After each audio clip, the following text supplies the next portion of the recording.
Let's talk about something that feels like two different worlds, business and nature.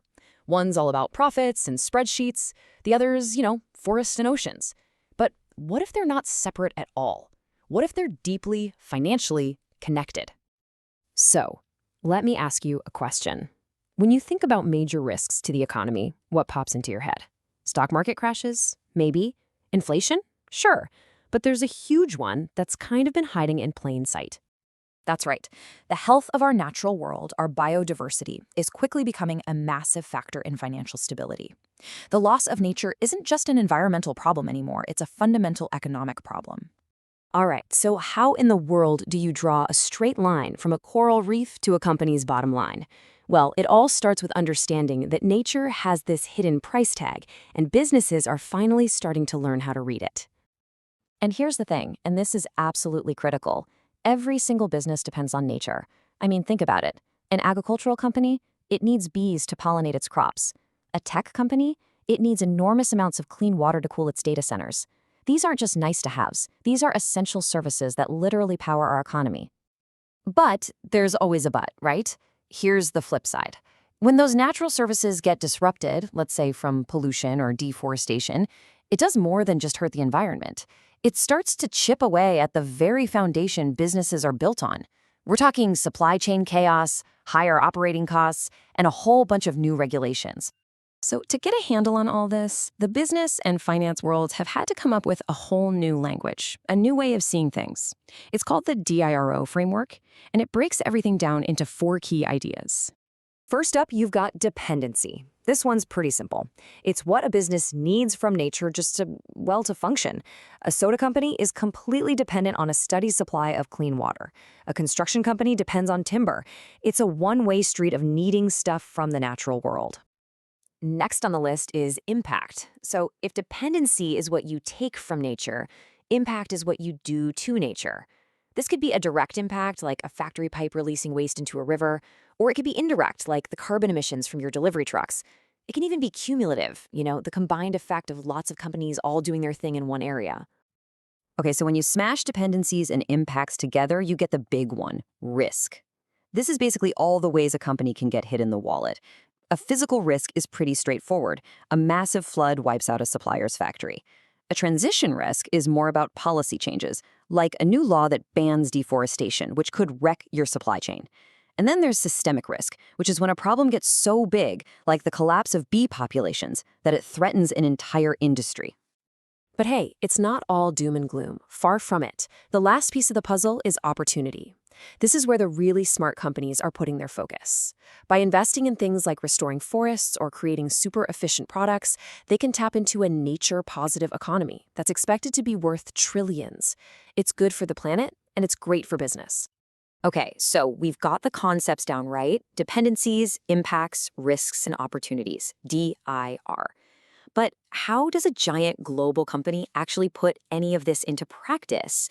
How do you go from theory to, actually doing something?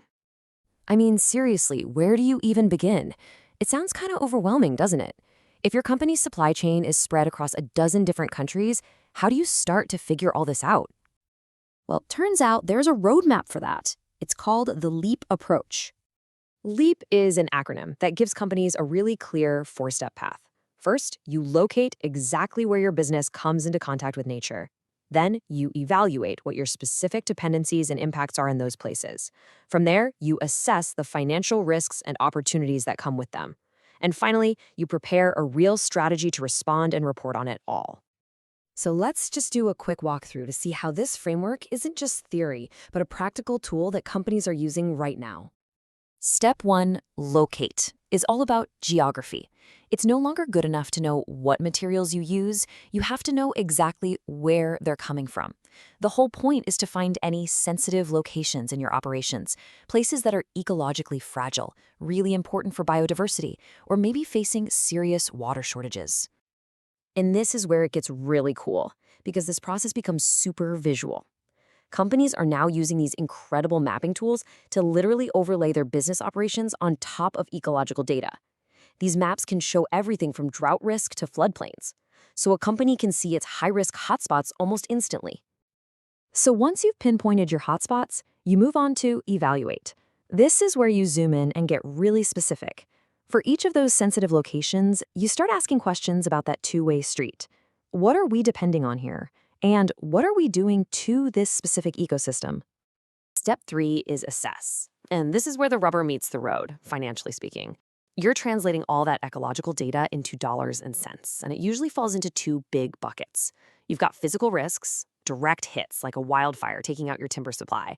And then you have transition risks, which are about how society is changing, like new regulations or customers suddenly deciding they don't want products linked to habitat destruction. And finally, prepare. This is the so what step. All that analysis has to lead to action, right? Based on everything they've learned, companies can set real targets, like having a deforestation-free supply chain by a certain year, and then build the strategy and the budget to actually make it happen. So, what's the big picture here? What's the main takeaway from all this? It's that understanding your company's relationship with nature, well, it's not optional anymore. It's becoming a core part of just doing good business. This quote just nails it, doesn't it? For so long, we've acted like the economy exists in some kind of bubble, totally separate from the planet.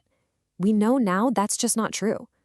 A healthy environment is the foundation, and any business that helps crack that foundation is really just putting itself at risk. And that leaves us with a really important question for pretty much everyone, from CEOs to investors to us as consumers. Is the way we're doing business actually building a defense against these huge nature-related risks, or are we just crossing our fingers and hoping the whole thing doesn't crumble underneath us? If you found this interesting, you know what to do. Like, share, and subscribe for more.